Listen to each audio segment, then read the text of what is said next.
பாத்தீங்கன்னா விவோல புதுசா இன்ட்ரோடியூஸ் பண்ணிருக்கிற 15 y15cங்கிற மாடலை பத்தி தான் நம்ம பார்க்க போறோம். இது வேற எதுவுமே இல்லைங்க, y15s ஓட அப்டேஷன் பிராண்ட் தாங்க இது. இதோட ஃபீச்சர்ஸ் அண்ட் அன்பாக்சிங் தான் நம்ம இன்னைக்கு பார்க்க போறோம்.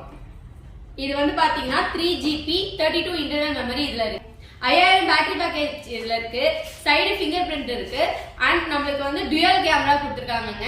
இதோட அன்பாக்சிங் அண்ட் ரிவ்யூ பார்க்கலாம். நம்ம அன்பாக்சிங் பண்ணியாச்சுங்க போனை. பாருங்க நம்ம ஸ்டைலிஷா இருக்கு போனு. நம்மளுக்கு ப்ளூ கலர் நம்மள்ட்ட இருக்கு. ஓகேங்களா, இங்க பாத்தீங்கன்னா நம்மளுக்கு டுயல் கேமரா கொடுத்துருக்காங்க. ஓகேங்களா, நம்மளுக்கு இந்த போனோட என்னென்ன வந்திருக்குன்னு நம்ம பார்க்கலாம். சிலிகான் கேஸ் கொடுத்துருக்காங்க.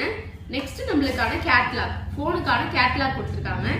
நெக்ஸ்ட் சார்ஜர், அதுக்கப்புறம் நம்மளுக்கு அடாப்டர் ஒன்று கொடுத்துருக்காங்க, சிம் எஜெக்டர் ஒன்று கொடுத்துருக்காங்க. நம்ம போனோட ஃபீச்சர்ஸ் இப்ப பார்க்கலாம். போன் ரொம்ப நல்லாவே இருக்குங்க. இங்க பாருங்களேன், நம்மளுக்கு அந்த கிளாஸ் மாதிரிலாம் இல்ல, கீழே கூட நம்ம வச்சா கூட நம்மளுக்கு ப்ராப்ளம் இருக்காது. ஸோ சேஃப்டியா யூஸ் பண்ணிக்கலாம். அடுத்தது நம்மளுக்கு டியூவல் கேமரா, நான் ஃபர்ஸ்ட் சொன்ன மாதிரி டியூவல் கேமரா. நெக்ஸ்ட் இங்க பாத்தீங்கன்னா நம்மளுக்கு ஃபிளாஷ் கொடுத்துருக்காங்க. இங்கே பாத்தீங்கன்னா நம்மளுக்கு டாப் இதுலயே வந்து பாத்தீங்கன்னா நம்மளுக்கு சிம் போடுறதுக்கான எஜெக்டர் கொடுத்துருக்காங்க. நெக்ஸ்ட் இங்க பாத்தீங்கன்னா side fingerprint, volume up down கொடுத்துருக்காங்க.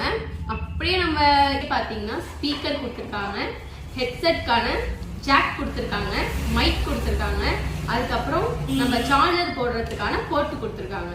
நம்ம போன் பார்க்கலாம். கேமரா சொன்னேன், நான் ஃபர்ஸ்டே சொன்னேன் டியூவல்னு சொன்னேன், டியூவல் பிக்சல் கேமரா. இதுல ஃபர்ஸ்ட் பாத்தீங்க அப்படின்னா மெயின் கேமரா பாத்தீங்கன்னா 13 மெகா பிக்சல். நம்மளுக்கு அதுல டவுன்ல உள்ள கேமரா பாத்தீங்கன்னா 2 மெகா பிக்சல். நம்ம அதுவே செல்ஃபி மோட் ஃப்ரண்ட்டுக்கு வந்தோம் அப்படின்னா 5 மெகா பிக்சல் கேமரா நம்மளுக்கு கொடுத்துருக்காங்க. நம்ம டிஸ்பிளே சைஸ் பாத்தீங்க அப்படின்னா 6.58 இன்ச்சஸ் இருக்குங்க. அப்புறம் இதோட சார்ஜஸ் பேக்கப் பாத்தீங்கன்னா 5000 இருக்குங்க. ஸோ 2 days சொல்லி நம்ம சார்ஜ் ப்ராப்ளம் இருக்காதுங்க. நம்ம 2 days சொல்லி சார்ஜ் நிற்கும் இந்த போன்ல. ஸோ யூஸ் பண்ணவும் கன்வீனியன்ட்டா இருக்கு. நீங்களும் இதை யூஸ் பண்ணி பார்த்துட்டு நம்மளுக்கு கமெண்ட்ல சொல்லுங்க எப்படி இருந்துச்சு அப்படின்னு சொல்லிட்டு. மறக்காம இந்த சேனலை சப்ஸ்கிரைப் பண்ணுங்க, கமெண்ட் பண்ணுங்க, ஷேர் பண்ணுங்க. மறக்காம பெல் ஐக்கானை கிளிக் பண்ணிக்கோங்க.